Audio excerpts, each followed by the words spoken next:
చూసాము. సప్తగిరి గారు very hearty welcome to you అండి. సూపర్. సో ఈ సినిమాలో కూడా ఇరగదీసేసి ఉండుంటారు. చెప్పండి, అలా ఎప్పుడైనా మీరు వరలక్ష్మి గారిని అడిగారా తొందరగా వెళ్ళిపోవాలి అని? లేదు లేదు మేడం, అలా వెళ్ళేంత మేడం గురించి బాగా తెలుసు కదా మాకు. చాలా స్ట్రిక్ట్ మేడం. అమ్మో. సో ఏదో స్కూల్కి వెళ్ళినట్టు ఒక ప్రిన్సిపల్ టైప్లో ఉంటారు మేడం. సినిమాలో కూడా అలాగే ఉంటారు కాబట్టి సో మేడం చెప్పినట్లు విని చేసి వెళ్ళిపోయాం హ్యాపీగా. కాకపోతే హ్యాట్స్ ఆఫ్ మేడం. ఏదో మైక్ ఇచ్చారు కదా, మాట్లాడాలి కదా మేడం. అట్లా మేడం హ్యాట్స్ ఆఫ్ మేడం. ఎందుకంటే నాకు తెలిసి 28 డేస్లో కంప్లీట్ చేశారు మేడం సినిమా. మీరు ఇది 25 డేసా మేడం?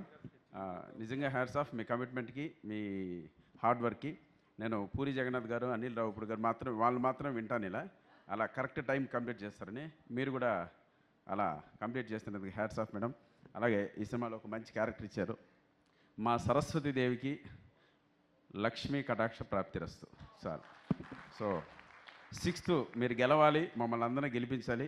మీరు ఆల్రెడీ సెట్లో 25 డేస్లో గెలిచారు కాబట్టి డెఫినెట్గా థియేటర్స్లో కూడా మంచి స్కోర్ చేసి లక్ష్మీదేవిని తీసుకెళ్తారు. ఒక 5-6 మూటలు తీసుకెళ్దాం మేడం ఇంటికి. Thank you, God bless you madam. Thank you అక్క. అంగే నాతో ఏమన్నా మీరేంటక్క, మీరు కూడా సేమ్ మేడంలో ఉన్నారు. నేను చెప్పాను కదా, మేము ఆడవాళ్ళం ఒక్కొక్కసారి ఒక్కొక్క రూపంలో కనిపిస్తూ ఉంటాం అనమాట. అబ్బా చాలు, మేము అప్పుడప్పుడు అమ్మోరు కూడా అయిపోతూ ఉంటాం ఇంట్లో.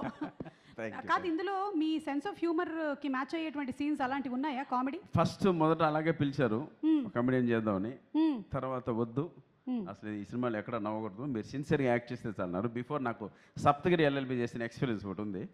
సో అందుకే లాయర్ గెటప్ ఇచ్చి అలా చేశారు. చాలా బాగుంది. ఆయన వచ్చి వేరే రూపంలో చూపిస్తామనేది ఐడియా. వేరేలాగా బికాస్ జనరల్ గా it's a very big problem for most actors in the industry. Correct. ఒక చోట చూస్తే అదే చేస్తారు. అవును. సో అది మార్చచ్చును ఒక ఫీలింగ్ కోసమే ఈ క్యారెక్టర్ అయితే అది కరెక్ట్. నన్ను కూడా ప్లీజ్, నాది కూడా ఇవాళ ఆడిషన్ అయిపోయింది. మీరు ఎలాగో నెక్స్ట్ సినిమా చేస్తారు, నేను పర్ఫామ్ చేస్తాను. అదేదో పంచాయతీ ఏదో ఉంది కదా, జయమ్మ పంచాయతీ madam. Okay, so thank you so much అండి. Looking forward to.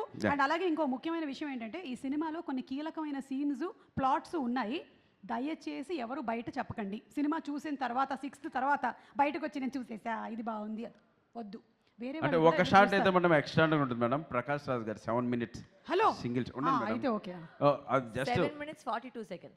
7 minutes 42 seconds madam. But టేక్లు మాత్రం అవి 4 అయినాయి. ఆ 4 టేక్లు కో ఆర్టిస్ట్ వల్ల అయిన తప్పిస్తే ప్రకాష్ రాజ్ గారి వల్ల కాలేదు. ఫోకస్ పుల్లర్ కూడా కాదు, ఫోకస్ పుల్లర్ కూడా కో ఆర్టిస్ట్ వల్ల. అందులో మెయిన్ రాధిక మేడం వల్ల 2 సార్లు అయింది కదా మేడం.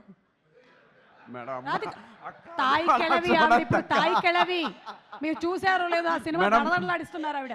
రివ్యూ చూశారు madam, extraordinary me character. Hats off madam. Thank you so much. ఆ సినిమా ఎప్పుడు చూద్దామని వెయిటింగ్ మేడం. ఆయన వల్ల కాదు, అది ఒకటి మేము స్టడీ క్యామ్ వచ్చేసి బ్యాక్ పట్టుకోండి 2 సారి. So what happen was we could not do to the study cam. నేను ఒప్పుకోను మేడం. అవును, అది నిజమే. అది ఎడ్విన్ సార్ కూడా ఇక్కడ ఉన్నారు. స్టడీ క్యామ్ అయితే ఫస్ట్ 2 టేక్లు వెళ్ళింది. దాని తర్వాత very long scene, 8 minutes scene కాబట్టి back it started locking. Then Edwin sir mounted it and on the crane and then we again reshot it with crane and then he caught it in the single shot. Great. అసలు ఈ విషయంలో మాత్రం మళ్ళీ ఆ camera department అందరికీ మీరు గట్టిగా చప్పట్లు కొట్టాలి. రీల్స్ చూసింటారు ఆ సినిమాలో, అందుకనా? కానీ ఆ డిపార్ట్మెంట్ మొత్తం ఎంత కష్టపడతారంటే, ఎంత ఫిజికల్ స్ట్రెయిన్ ఉంటుందో ఇప్పుడు ఆవిడ చెప్పినప్పుడు అర్థమవుతుంది. ఆ స్టడీ క్యామ్ కానీ లేకపోతే క్రేన్ కానీ మౌంట్ చేయడము, they so much of physical strength involved in making this film. So hats off to the camera department and all the departments. Super work. Thank you once again. Saraswati గారికి లక్ష్మీ కటాక్ష ప్రాప్తిరస్తు. కొట్టారు madam. Thank you so much.